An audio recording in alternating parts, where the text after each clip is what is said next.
ఇలా అనేక ఆరోపణలు సాక్షాత్ అసెంబ్లీలోనే దీని మీద ఆరోపణలు చేస్తారు. రియల్ ఎస్టేట్ పట్టుకోవడానికి హైడ్రా కారణం, చిన్న చితకాని భేదం లేకుండా కూడా ఇచ్చేస్తున్నారు. అసలు ఏం చెప్తారు? హైడ్రా ఒక ఉన్నత లక్ష్యంతో వచ్చింది.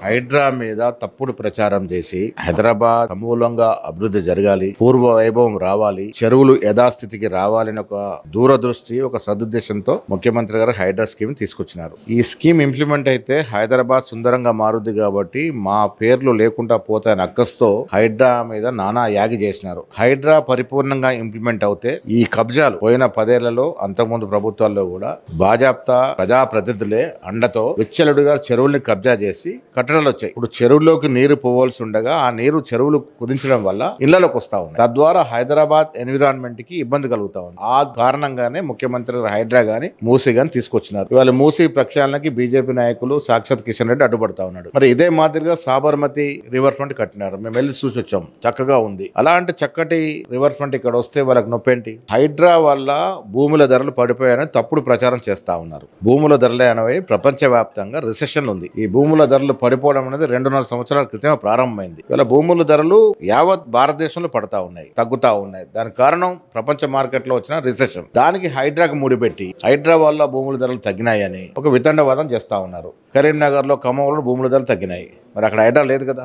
ఇలాంటి వితండవాదం చేసి చదువుకున్నవాడు, తెలిసినవాడు, తెలియనివాడు కూడా ఈ రకంగా మాట్లాడడం వల్ల ప్రజల్ని కన్ఫ్యూజ్ చేస్తా ఉన్నారు. హైడ్రా, మూసీ ఈ హైదరాబాద్ నగరం యొక్క సుందరీకరణకి, ఎన్విరాన్మెంటల్గా ప్రపంచ స్థాయి కంపెనీలు ఆకట్టుకోవడానికి తీసుకున్నటువంటి బృహత్తరమైన ప్రాజెక్టులు. దీన్ని ఆపే ప్రయత్నం అడుగడుగున ప్రతిపక్షాలు చేస్తూ ఉన్నాయి. కొంచెం ఆలస్యమైన ఈ 2 స్కీములు పరిపూర్ణంగా ముందుకు పోవాలని వ్యక్తిగతంగా కోరుకుంటా ఉన్నాను.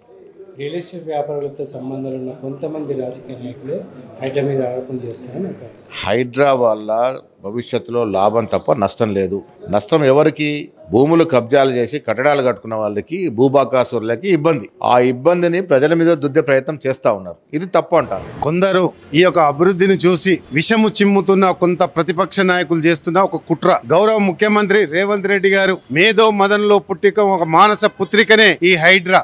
ఏదైతే నది పరివాహక ప్రాంతాలు కొందరు ఈ యొక్క అభివృద్ధిని చూసి విషము చిమ్ముతున్న కొంత ప్రతిపక్ష నాయకులు చేస్తున్న ఒక కుట్ర. గౌరవ ముఖ్యమంత్రి రేవంత్ రెడ్డి గారు మదన్లో పుట్టిక ఒక మానస పుత్రికనే ఈ హైడ్రా.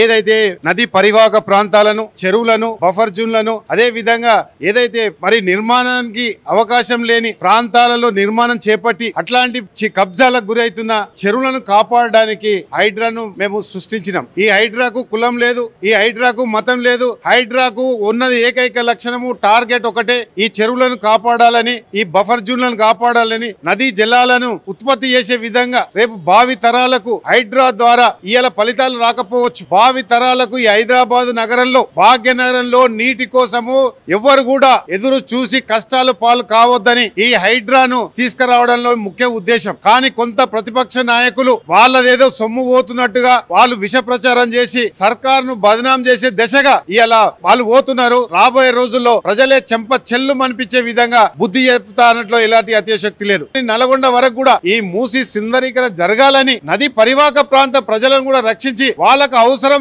అయితే డబుల్ బెడ్రూమ్లు కేటాయించి వాళ్ళ సమ్మతితోనే అక్కడి నుంచి ఇవ్వడానికి కాల్ చేపిస్తున్నాం. కానీ బలవంతంగా ఎవరిని కాల్ చేపించే పరిస్థితి లేదు. రంగనాథ్ కమిషనర్ గారు చాలా స్పష్టంగా చెప్పారు, ఎవరిని కూడా మేము బలవంతంగా తీసుకెళ్తలేము. కానీ కొన్ని దుష్టమైన మీడియా రూపంలో ఉన్న కొన్ని పార్టీల భాగంలో ఉన్న కొన్ని మీడియా సంస్థలు మాత్రం మేము ఇచ్చిన డబుల్ బెడ్రూమ్ మాత్రం చూపిస్తలేరు. కానీ ఏదైతే ఖాళీ చేసిన ఒక రేకు విరిగిపోతే మాత్రం దాన్ని ఫోకస్ చేసి చూపెట్లో మరి విష ప్రచారం చేస్తున్నలో ఎలాంటి అతిశక్తి లేదు.